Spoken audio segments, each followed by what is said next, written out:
Bonjour à tous, bienvenue chez Restore Mecha. Moi c'est Cola, c'est moi qui m'occupe des moteurs dans l'association. Et aujourd'hui, je vais vous montrer un projet séparé de la Fiat qu'on fait à côté. C'est la restauration d'un moteur Billancourt de 4L. Je vais vous montrer un peu tout ce qui a été fait et le point d'avancement, tout ça.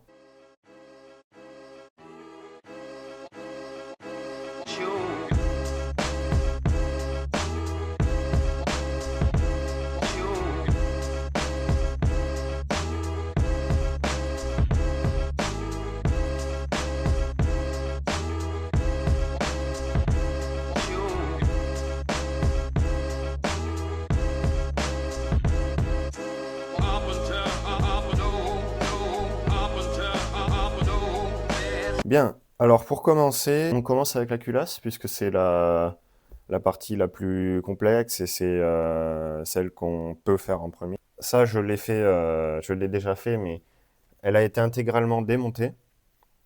Toutes les soupapes et hop, les culbuteurs, tout est ici. Tous les culbuteurs comme ça ont été démontés.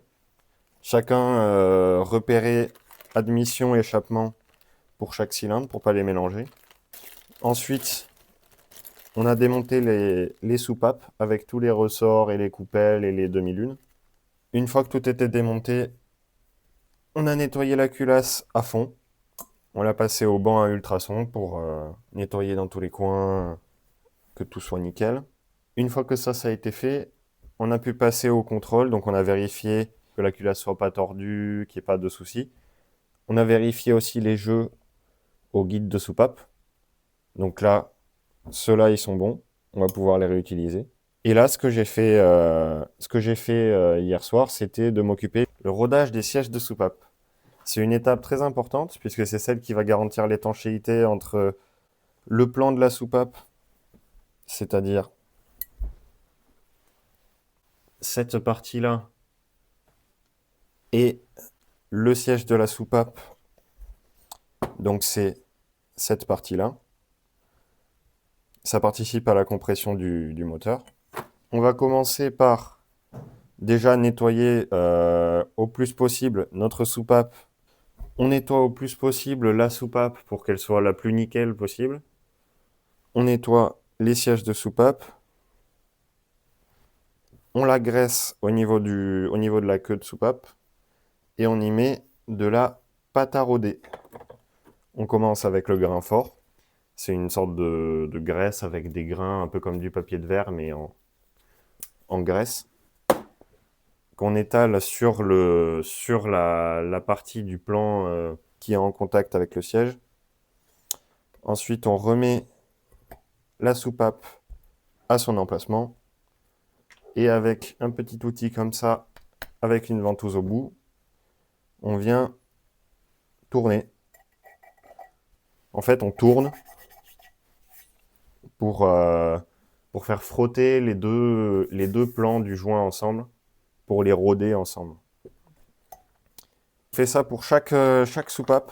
On commence par du grain fort pour faire l'ébauche, pour faire le plus gros du travail. Et ensuite, on finit par du grain fin. Donc, on fait une passe, deux passes, trois passes, en contrôlant à chaque fois que la surface soit bien rodée, soit lisse, qu'il y ait un contact régulier entre le siège et la soupape. On se retrouve après la séquence que vous avez vue tout à l'heure sur le rodage des soupapes pour le montage des soupapes. On va commencer par la soupape échappement 1. D'ailleurs, je vous ai pas montré comment on repère les cylindres, mais pour procéder au repérage des cylindres, c'est pas compliqué. On prend le premier cylindre, c'est le côté de la distribution, donc c'est ce côté-là. Et sur le collecteur, on a l'admission qui est au milieu. On a que 6 conduits, 4 échappements et 2 admissions. Donc les 2 admissions, c'est les deux intérieurs, comme ça. Et les échappements, c'est les petites. Et donc on prend comme ça, cylindre 1, cylindre 2, cylindre 3, cylindre 4, échappement, admission, admission, échappement, échappement, admission, admission, échappement. Alors, Pour le montage, il y a un ordre, de pièces à respecter. C'est pas très très compliqué en soi. Je vais vous montrer. On a 8 rondelles fines comme ça. Notre ressort, bien sûr. La coupelle, les deux demi-lunes qui sont ici, et la soupape qu'on a rodée. Pour commencer, ce qu'on va faire, c'est qu'on va monter la soupape, toujours avec un peu d'huile pour la lubrifier.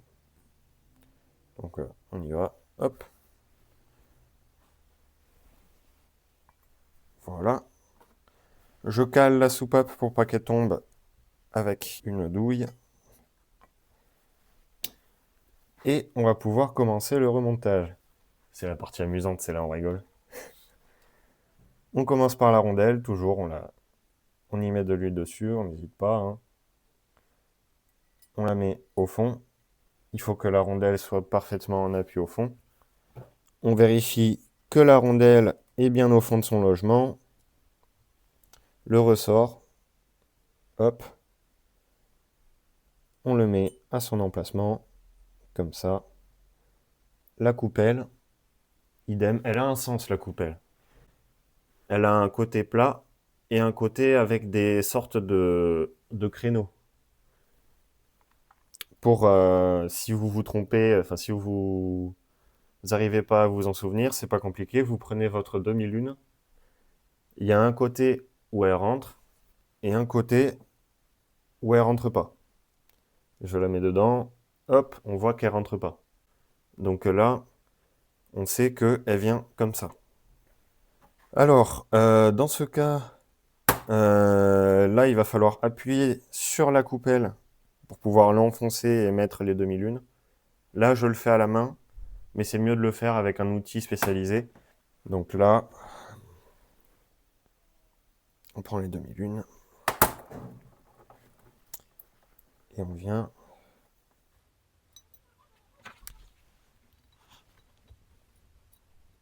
J'ai loupé. Ah, tu vas pouvoir couper. Parce que ça va être la partie chiante, on va dire.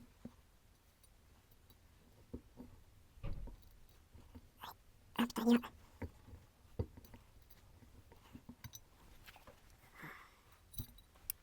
Bien, nous revoilà après une petite coupure d'intense travail avec une soupape de remontée. Donc comme vous pouvez le voir, on a bien la coupelle qui est montée avec le ressort en dessous et les deux lunes qui sont bien collées sur la soupape. Il faut pas qu'elle soit décalée de travers ou il faut qu'elle soit bien autour de la soupape. Donc maintenant ce que je vais faire, c'est que je vais monter les 7 autres. Ok, bien. 2 heures et un pétage de pompe plus tard, nous revoilà. Les 8 soupapes sont montées. Maintenant, ce qu'on va faire, c'est qu'on va procéder à un essai d'étanchéité. On va vérifier si toutes nos soupapes sont bien étanches, qu'il n'y a pas de fuite. Il y en aura sans doute. Il faudra sans doute redémonter une ou deux soupapes pour les reroder et tout ça. Pour ce faire, il va falloir remplir les cylindres avec de l'essence. Et avant ça, il va falloir boucher les trous des bougies. Donc j'ai des vieilles bougies ici qu'on va mettre dans les filets. Et après, on fera les essais. Bien, voilà, j'ai mis les deux bougies. J'ai que deux bougies, donc j'ai mis deux bougies sur les deux premiers cylindres. Donc on va les remplir de suite et on va vérifier. Hop, j'ai mon petit pichet d'essence. Donc là, hop.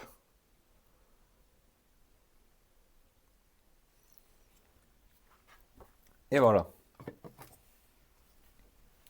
Donc là, déjà, on regarde s'il y a des bulles. J'ai une petite soufflette pour voir. En fait, je souffle dans les trous et si je vois des bulles qui sortent, ça veut dire qu'il y a des problèmes d'étanchéité sur les soupapes.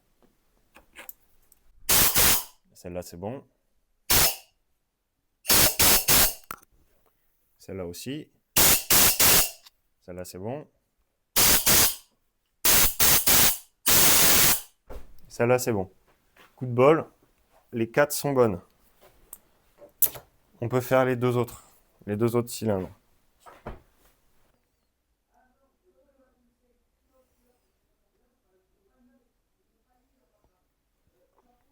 Voilà. Attention les oreilles.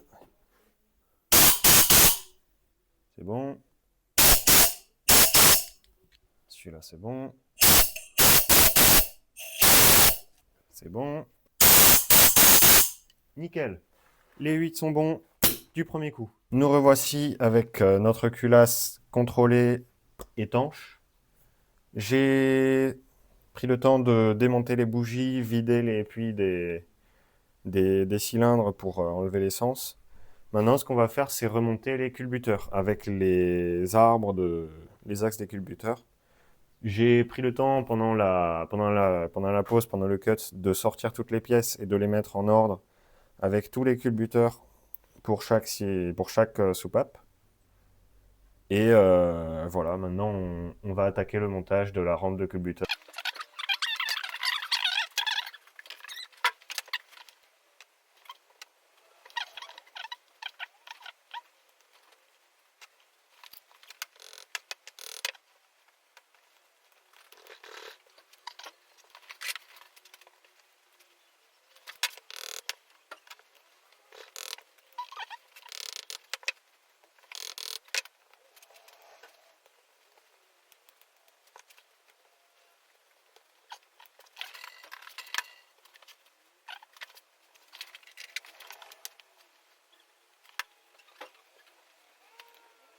Et bien voilà, la rampe de culbuteur est remontée pour le côté gauche.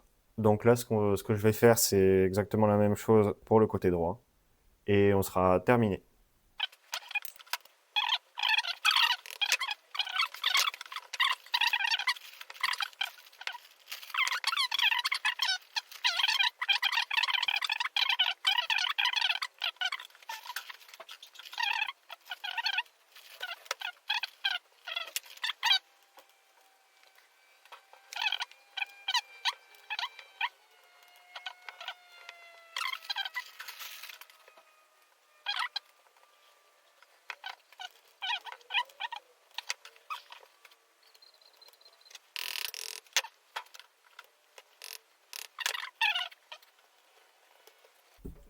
Bien, nous revoilà après ce petit time-lapse et cette petite explication. J'ai monté le côté droit, exactement pareil que le côté gauche, comme vous pouvez voir, avec les culbuteurs sur leurs axes, avec les ressorts et tout ce qui va bien.